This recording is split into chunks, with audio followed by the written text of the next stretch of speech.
Now it's time for our Speak with Marie Yanaka. Hello, Marie. Hi there. So it was raining today, but it's actually a nice season to be outdoors, and I heard you took in an open-air performance. That's right. It was an opera by an Italian composer, first performed in 1607.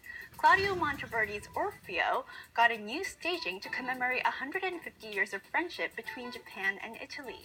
Okay. Well, Japan and Italy, both countries known for, well, music, culture, fashion, and of course food. Absolutely, and this production combines all of those. The world premiere took place at what might seem to be an unlikely place, a Shinto shrine. Sounds great.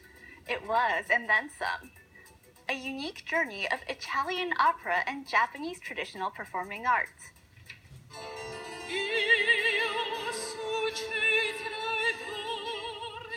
Orfeo transcends time and culture. The opera is one of the oldest in the Italian repertoire.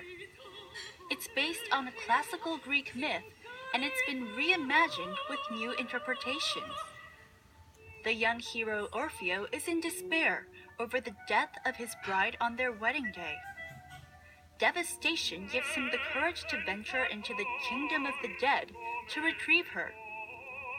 Tragedy and love.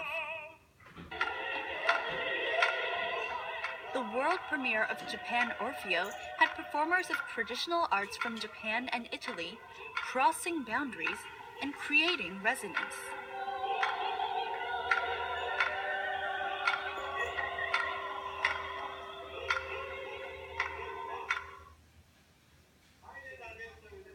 The cast got together to rehearse just days before the premiere. 75 performers took part in the run-throughs. Japan Orfeo was conceived 3 years ago.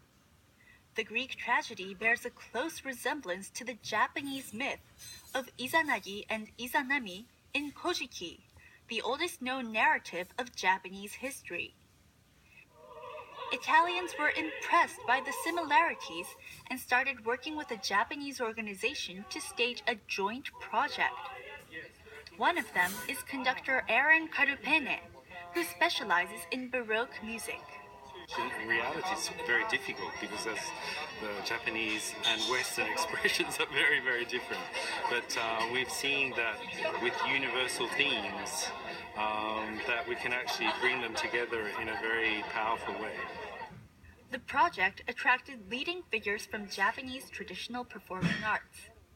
Kazufusa Hosho was the artistic director for the Japanese performers. He's the 20th Grandmaster of the Hosho School of No. No Theater has a tradition of more than 6 centuries. A No stage depicts Yugen, which incorporates the spirit of worldly and otherworldly existence. In 2001, UNESCO recognized the art form as part of the intangible cultural heritage of humanity. Hosho took on the challenge of blending opera with the Japanese performing art. Under serious time constraints, he did as much as he could with limited Italian and English to understand director Stefano Vizioli. This is all slope, yes. Language differences at the rehearsal made me realize how hard it is to communicate. In general, I believe Western music should be performed in its style, and Japanese traditional performers should go their own way. However, I joined this project because I wanted to experience something completely different. The Tsurugaoka Hachimangu Shrine in Kamakura was chosen as the venue. The shrine began in the 11th century and is associated with the Tokugawa shogunate. For Japan Orfeo, it acquired a new stage.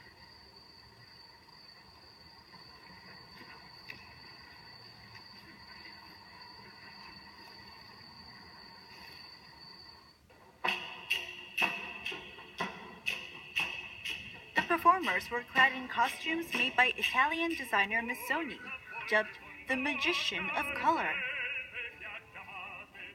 Orfeo and his beautiful bride Eurydice celebrated their wedding in the plains at the foot of Mount Olympus, but their happiest day was suddenly severed by her death.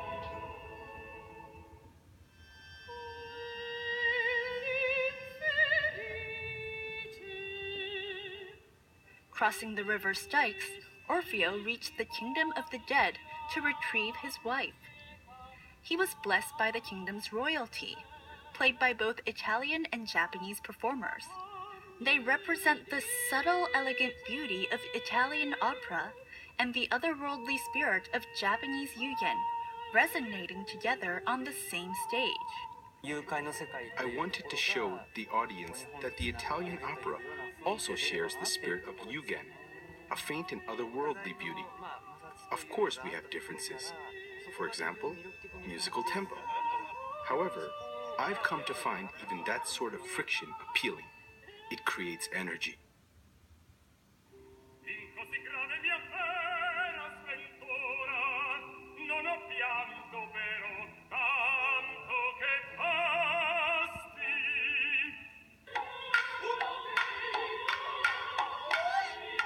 Orfeo ends up breaking a promise, never to look back to see his wife until he returns to the living world.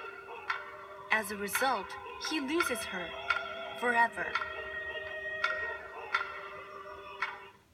This new version departed from the original and featured a happy ending, celebrating Japan and Italy's long-standing friendship.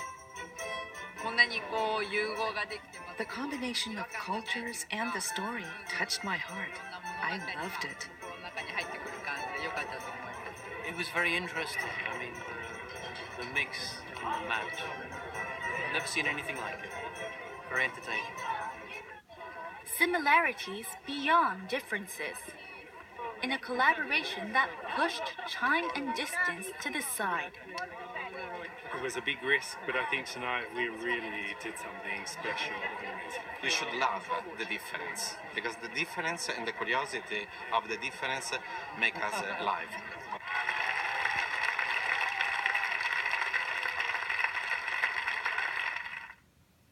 So that was a big adventure for both the audience but also for the players. It was, and it carried a hint that accepting differences can lead to understanding. So are there any more performances planned? Well, the 4 dates in Japan are already over, but the producers are working out a schedule to perform in Italy next year. Well, thanks, Marie, and have a great weekend. You too.